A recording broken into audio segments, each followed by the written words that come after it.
Start summary.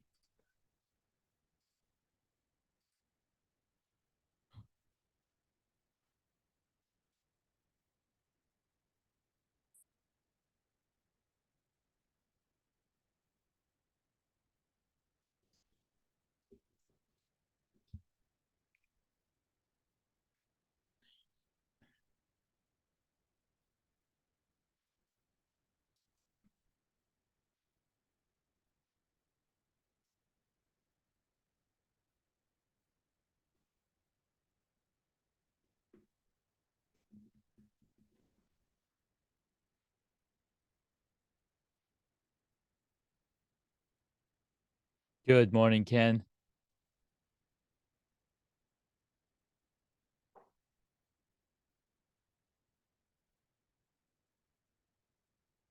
Okay, there we go. Good morning, Ken. How you doing today? All right, doing well. You? Not too bad, man. Not too bad. You look really good. How's your day come along? Fine. It's been so far so good. What about you? I forget where you're out of. I'm in Out of Virginia, Virginia. Yeah, that's right. That's right. Good. and Good. you're out in Just outside of Atlanta area. Atlanta area. Okay, Yeah. okay. I need to go visit Atlanta. My cousin lives out there, and one of my best friends lives out there too. So What part make that trip. in the Alfreda. city? Oh, Yep, okay. Alfreda. Yeah, Yeah, yeah, yeah. Okay. one's in Alfreda. The other one's in Georgia. Wait, Georgia. Is it Augusta? I can't remember the name, but she's Okay. she's she's I close lived to the border of South Carolina, I guess, or North Carolina. I probably think where it's they South Augusta. No, where do they have the golf thing? It's probably there. Augusta? Augusta. That's it. Yeah, yeah, That's yeah. right. Okay. All right, Okay. All sweet right, man. perfect. So let's jump into the podcast. It's Okay. gonna be a fun one. And let's see. Welcome back to another episode here on Hacks and Hobbies. And today I get to speak with Ken Paskins over at the Shift Spot podcast. Ken, thank you so much for coming out to the podcast. Thank you for having me. It's a real pleasure to be here today. Fantastic, man. What I love doing on the podcast is walking down memory lane Yeah. with my guests and learning their origin story because we know that the journey is long. And as entrepreneurs, we know how crazy it can be at times. We're like, oh my God, is this really going to work? But then we Yeah. keep pushing on and keep moving forward. And I, it just helps for listeners to see that in action and seeing that result. And I Right. know that you've got a ton of experience in that space. So let's begin. Yeah, yeah. So it starts at childhood, like all of us, right? Yeah. And my parents were entrepreneurs, their parents were entrepreneurs, and their grandparents were. And I grew up in a chaotic household because my parents were the type that put all their money on Red 32 and would roll the dice. And sometimes it worked really, really well, and money was falling out of the skies. And sometimes businesses would just go flat out busted. And literally, I remember being a kid, maybe 11 or 12, and in my room, and my mom came to take me to the bank to borrow some money to pay the phone bill. So that kind of scarred me as a child, just going through all those ups and downs and everything. So initially when I graduated from college, I went to Purdue University. I took the corporate route, and I had a lot of success in software and high tech, and managed P&Ls up to $500 million and teams up to 450 across North America and international.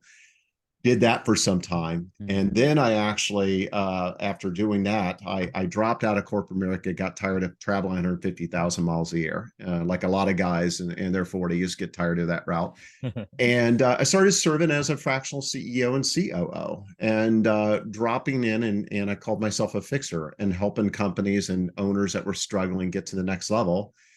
And then that kind of parlayed into the Shift Spot. And the Shift Spot it's a community for CEOs and owners, and it's to help them guide them through their journey in life. And we surround them with other peers going through the same scenarios and facing the same issues they are, but also experts around a variety of areas such as finance and marketing, et cetera.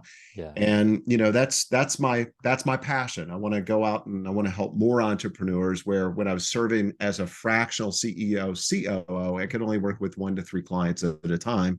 And now I can really work with and help hundreds and hopefully thousands someday.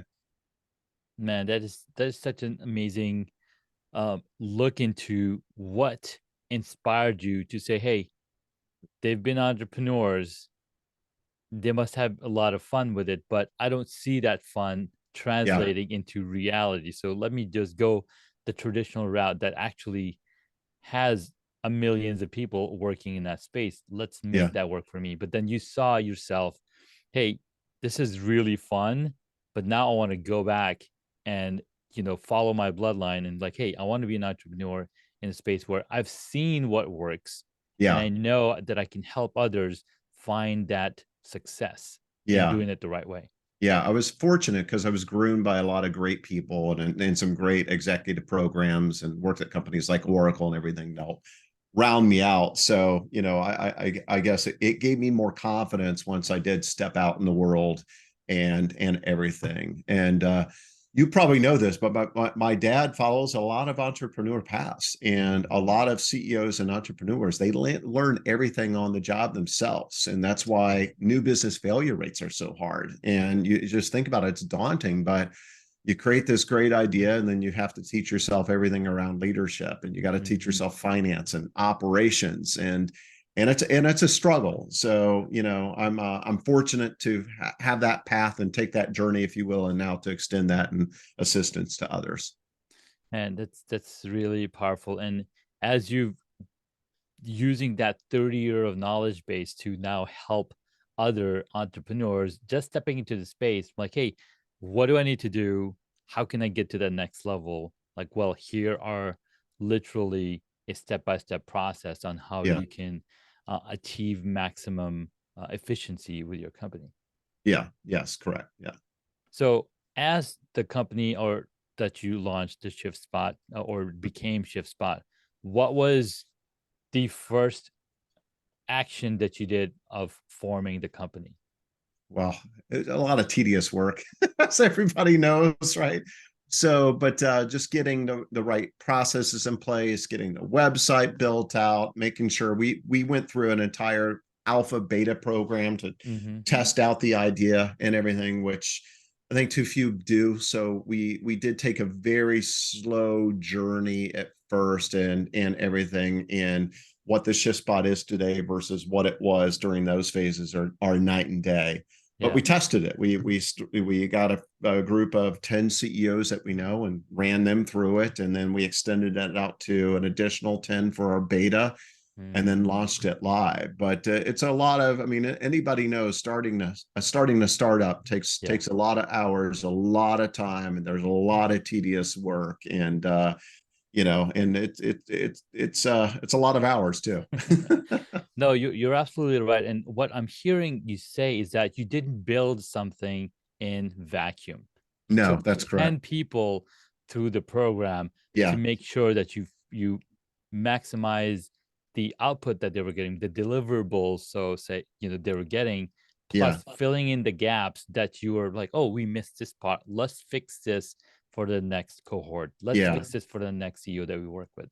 Yeah, that's correct. And just getting feedback from them, right? So, Mhm. at first we overcomplicated things, Yeah. right? So I think, a lot of people tend to do that. And so we began to simplify, and we continue to simplify, if you will. But getting that feedback around, your targeted persona or demographic is of huge value. So Yeah. So that's perfect because what I am seeing a lot of the time, like no matter which course you take, there's a ton of courses out there. There's a ton of people teaching, oh, this is how you can maximize on YouTube. This is how you can yeah, maximize on Instagram, blah, blah, blah, which is really cool. That's the end product everybody wants. But when you take the course, the first thing they ask you, who is your target audience? right. Who are Exactly. you serving? Like, Yeah, because you can't serve everybody. You're not everybody. Like right, Ken Paskins is one specific person. He's a CEO. He's gone through this corporate ladder, this corporate work for right. 30 years. So you're that specific person. You can't help everybody on the road. You can't That's help. correct. So you're going to Yeah. find people who have similar experiences as yourself because then you can help them and answer the questions that are in like hanging out in their minds. Yeah, and I mean, look, once you are a CEO and hit certain thresholds, such as 25 million, 50 million in revenues, and or beyond 10 years, you've a lot of times have gotten past a lot of those things that cause companies to fail, right? Not Yeah. always, but a lot of times, right? So we tend to focus on those CEOs, and it doesn't matter on age, just newer in their journey, right? That are struggling with, hey, look, why do I have to do everything myself? Hey, why does everybody come to me for an answer? Right? Why do I feel like I have to work 80 hours a week? Why do I have to do all the tactical stuff? Right? We help those individuals that are maturing, growing, and want to take their company to the next level, and are looking for a partner in the side. I love that so much because as people start labeling themselves entrepreneurs, they forget the part of building the team around that entrepreneurship. Right. Right. Because if you're just working by yourself, there's also the term solopreneur, Yeah. right? Like I'm a Right. solopreneur. Well, you're more like a freelancer in my Yeah. Yeah. in my eyes. You're Yeah. more a freelancer. Sure, you might bring in people here and there, but you don't have a team that you can count on when you're sleeping, when Yeah. something goes bad. Like you have to literally get up and get in that fire truck to go put that fire out. Yeah. And we don't work with entrepreneurs or solopreneurs, I guess the correct term. Yes. Yeah. Right. So, I mean, and that's a really excellent. So you don't work with them, but you do teach them like, hey, you need to set up a team, and your podcast does that. I'm sure you need to set up a team to make sure that all of these gaps is being filled. There's Yeah, an they would expertise. get value out of the podcast and hearing that and everything, but the community themselves is really it's focused around other CEOs, right? Gotcha. And one of the things we do, when we formed the community, I looked at all the ways that CEOs can actually grow, right? And there's many ways. One of us is they could hire a really expensive fractional person like me to come in, which a lot of them did. They could hire a business coach. They could get a board of advisors. They could join Vistage, EO, YPO, you name it. There's lots of different things out there. So I looked at all of those, and I wanted to come up and create the best of breed per se. Yeah. But one of the things that we do that's very powerful, where a solopreneur wouldn't get a lot of value, is on a weekly basis we have issues sections where the CEOs bring their biggest problems, and we Yeah.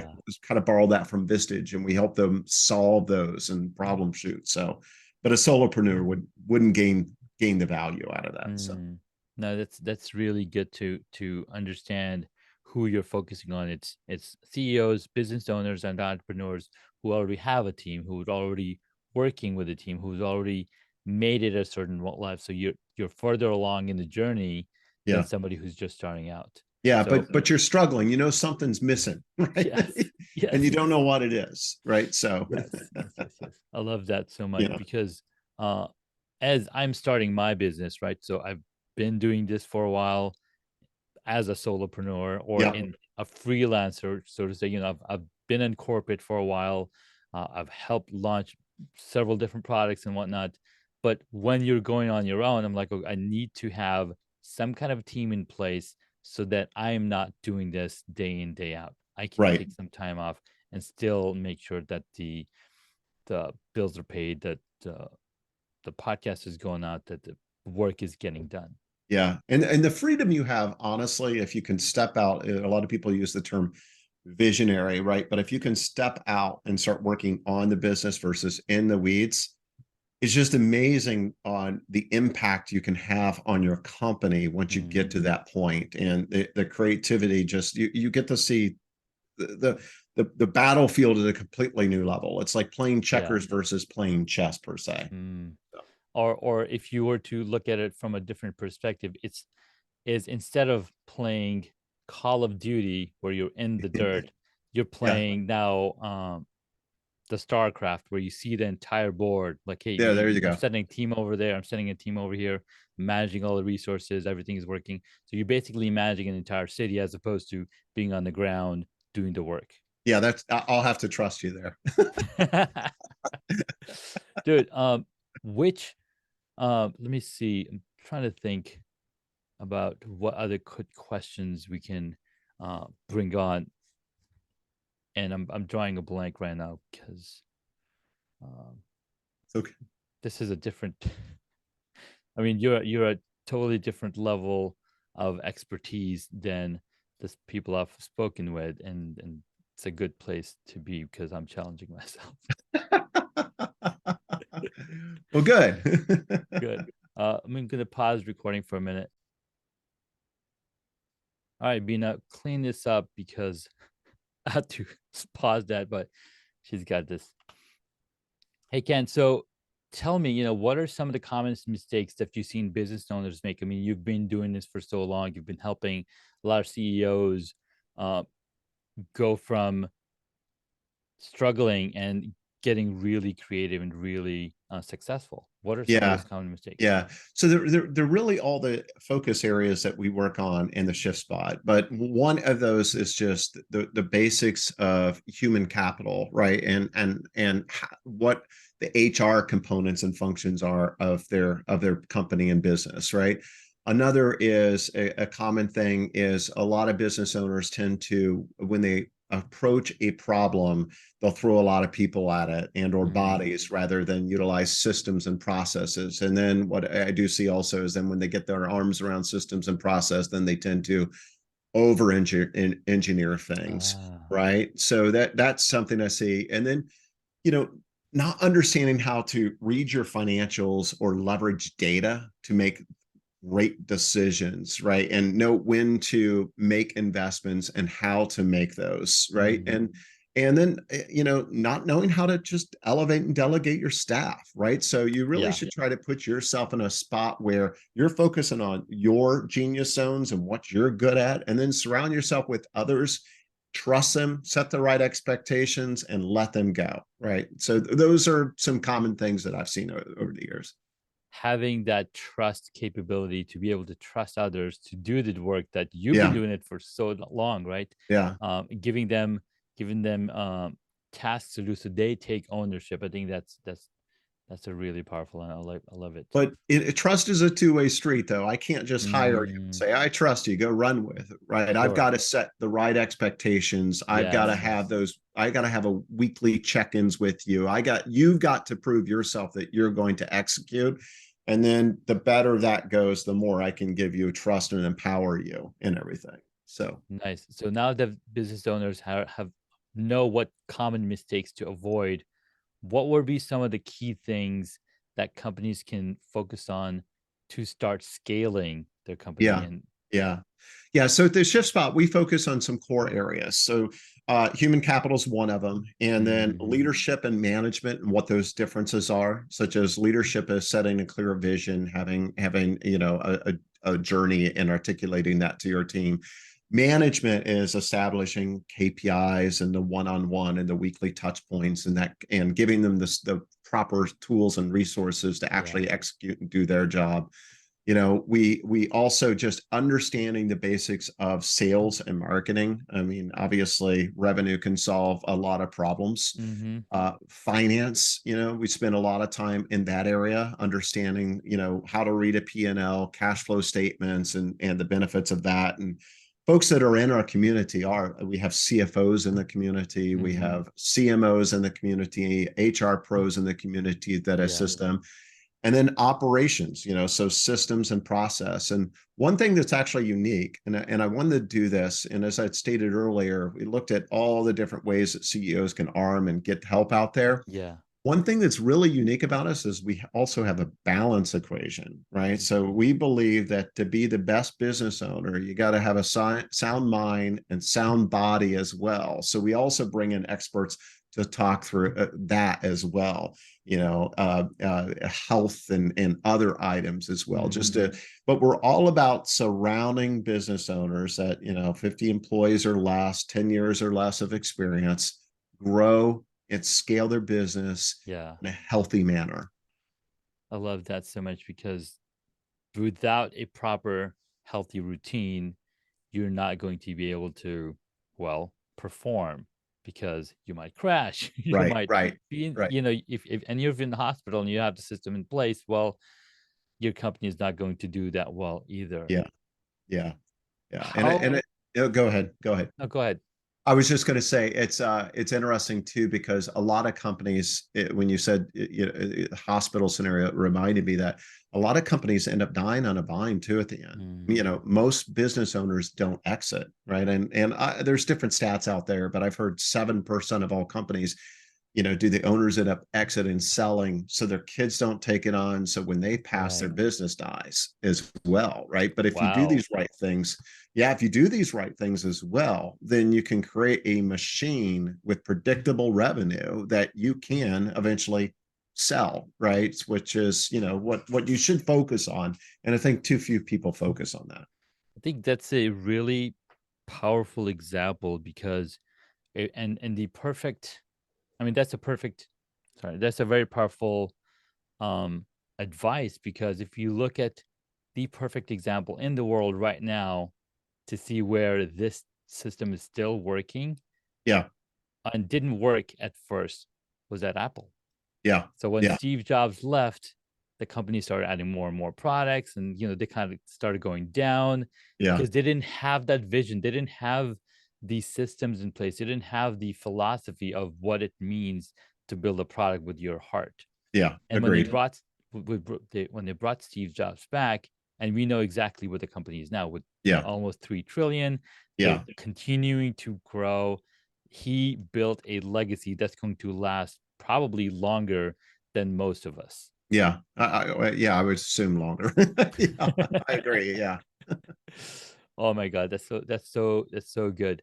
I had one question that I want to sure. ask, and it's probably one of the hardest things for us to do as entrepreneurs. Yep. Okay. How can I drive accountability Yeah.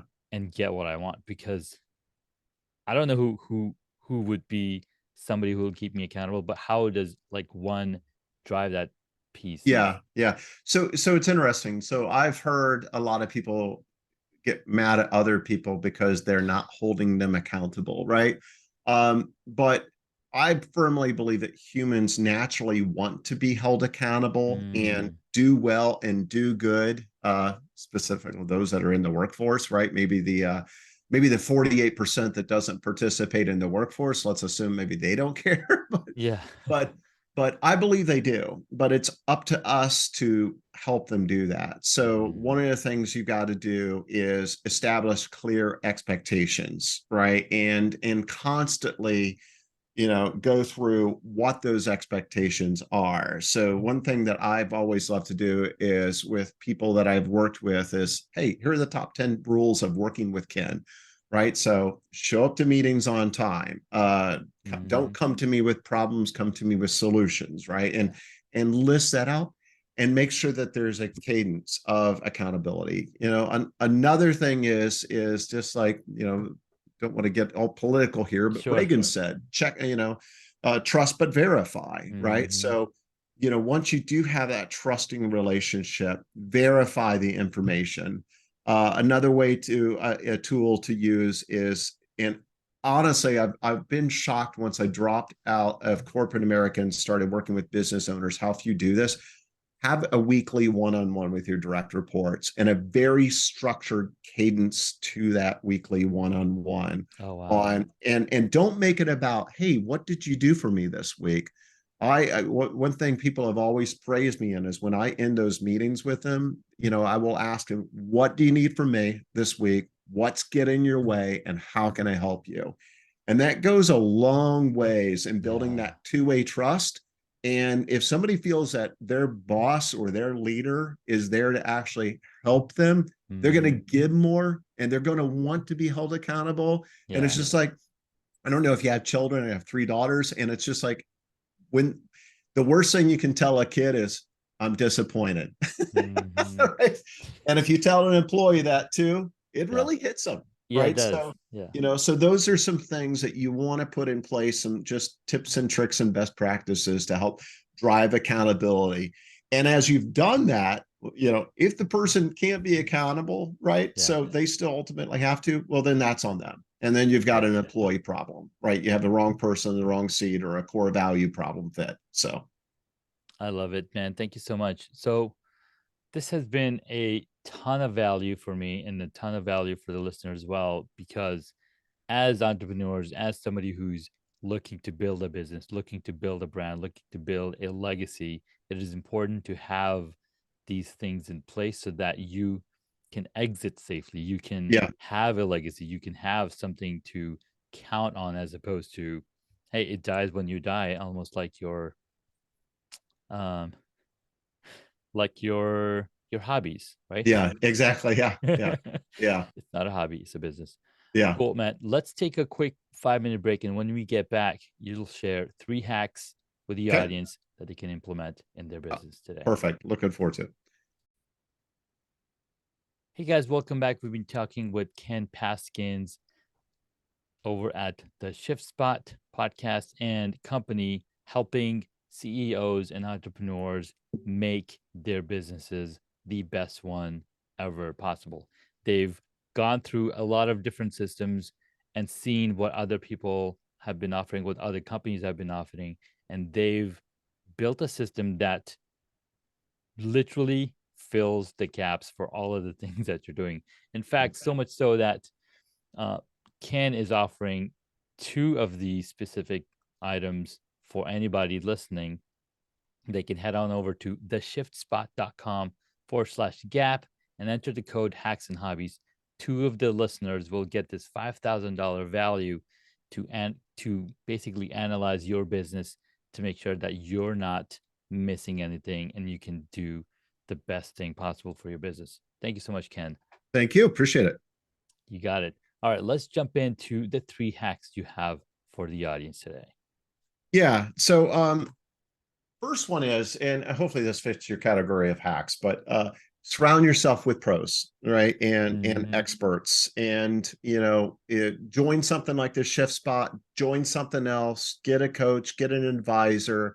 But it's amazing how many owners that I've worked with in the past, and they'll struggle until they'll start working with somebody like me or somebody else, right? Because look, even Tom Brady, I'm not a Tom Brady fan, but Tom Brady had a personal coach, right? And the Yes. best of the best always have somebody at their side or others. So do that. And we believe in community. That's why we have the Shift Spot. The other thing is focus on getting the right people in the right seats in your company, right? And too many times also, as business owners are starting out, we plug our brother in, we plug our best friends in. And I've walked into companies where I literally was talking to a business owner last week. He's been in business for 19 years. And we started talking about his staff. And he said, my staff is all C- players. And I'm like, okay, why have you accepted that? He said, I can't fire people. I hate it. And I'm struggling. And that's why I can't scale. If you can't do it, get somebody that can, but you have to have the right people surrounded you. And then, the third thing is use data to make decisions, right? Let's not do gut. Just like I said, when we started the Shift Spot, we went through an alpha, we went through a beta. Don't invest tens of thousands of dollars into ideas that you think might work and feels good. Yeah. Take those leaps with structure and science and methodically, and you'll have higher odds of success and a better return. So those are my 3 points. Man, I love those, Ken. Thank you so much for your sharing and the wisdom that you shared throughout the episode, the bullet points, the stories. I think the one stories that I wanted to hear was the devastating or most tragic story. most tragic stories that right. companies would have gone through, like, Yeah. or have gone through because they didn't do something right. Yeah. I got a call from a guy that I'll leave his name out of his company out of it, from Puerto Rico, and is about a $10 million online supplement company. So, all sorts of health supplements. And he brought me on, and he had a COO, and he said, look, we had this agreement that if we thought we were outgrowing each other, then we'd go a different direction. And can you come in, look at this person, and if maybe coach him up? And I got in there, and within 2 weeks, I advised he fires him. And I advised he fired him I was seeing a lot of cancerous activity and everything. And he thought it was crazy. And this is one of those points of surround yourself with the right people and know when to fire. So he didn't want to do it immediately. We agreed to wind her down over a 3-month period, which I was completely against. Yeah. During that process, we identified that she embezzled $250,000. She had a phone number. Evidently, I didn't know this, but there's phone numbers that go direct to prisoners. So she had a phone number so she could coordinate with and talk to prisoners and everything. And she had 6 aliases, right? So she had different names and everything. But and because of that, and his drugs had, they're regulated, right? And he had these manufacturers blending the drugs for him and everything. She got him in really jeopardy with these companies that were manufacturing his drugs as well. So the poor guy, I mean, he had no choice. I had to help him actually unwind his business, sell off IP to avoid lawsuits, and go do Yeah. something else. Oh So my it was, God. and it's all about hiring correctly, know when to fire, Yeah. do your due diligence and everything. And we spoke to attorneys, and there you can dump up to $500,000 in this. You may or may not win. She's probably going to counter sue you. So Yeah. we just had to walk away, unfortunately. No, that's really powerful. And you having that expertise to say, hey, this is gonna go sideways if you Yeah. don't handle it. Your Yeah. expertise in helping him avoid all those problems. I think that is a winner, because who wants to go through those things? We've seen that the kind of stuff that happens on television. We've seen the kind of stuff that happens on movies. Yeah. You don't want a real life reenactment of that. Yeah. Don't put yourself in that spot. And that's, like I said, one of the hacks. Surround yourself in communities, surround yourself with experts. Don't do it alone. Yep. I love it, man. Thank you so much, Ken. Thank Let's you. jump into let's jump into the 6 questions that I love Sure. to ask my Okay. guests. Okay. Fire Number away. one, number one, what is the one hobby that you wish you got into? That I wish I got into. I can't believe I'm saying this, but the first thing that comes to mind is skydiving. I always wanted to Oh, try it, especially when I'm younger. Now I'm too old. Now well, I'm more actually, cautious. agreed. There is one way that you can really get closer to it without jumping out of a plane, I've and done the that's indoor. okay. The indoor one, Yeah, yeah. yeah, I've done that. Yeah, Oh, yeah. sweet, It sweet. was rather embarrassing watching me do it, but I did do it. I know exactly what you mean. I got to do it once, and I was like, "Wow, this is really interesting." I don't look as Yeah, good as I thought I would. yeah, yeah. Next up, what did you want to be when you were a child? A marine biologist, believe it or Mm, not. So Jacques Cousteau, I'm showing my age now, was my idol. I loved it. And I went out and my parents let me get my scuba license when I was 12. And then they found out that an adult has to be with them to go scuba diving. So then my dad had to do it, and he failed the test twice before he passed. oh my goodness, that is not fun. Uh, before he passed, how old was your dad? Sorry to hear your He was loss. probably maybe 40, mid 40s, upper 40s, right? Oh So wow, hasn't been in schooling for a while. And he's like, yeah, damn, yeah, I yeah. got to take this test and study. So, Understood, understood. All right, sweet. Um, Next up, what is your favorite movie or TV show?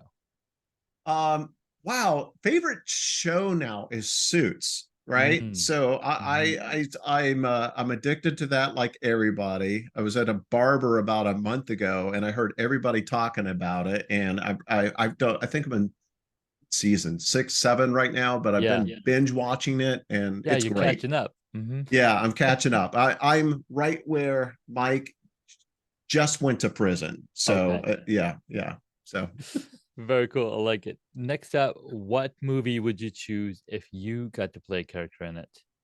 boy, nothing comes a Top Gun, actually. Top Gun, yes. What Come guy on. doesn't want to What? fly a fighter I jet? know, come on. That's almost too easy, actually. That I is was the yeah, easiest one right there. I mean, Top Gun, who doesn't? And you're yeah, right. I yeah, mean, that should be my answer too, because I wanted to be a pilot when I was growing up. yeah, Uh, Ended up playing a lot of video games in yeah, that yeah, space. yeah. All right, next up, who is your favorite superhero? Favorite superhero?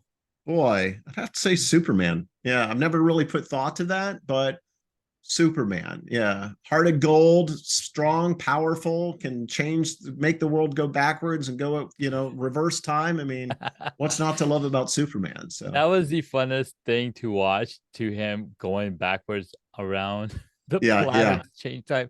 That's not how time works, guys. Physics, come on. yeah, yeah. All right, next up, and the last question is, who, if you were a board game, what would it be? Probably chess. Yeah, yeah.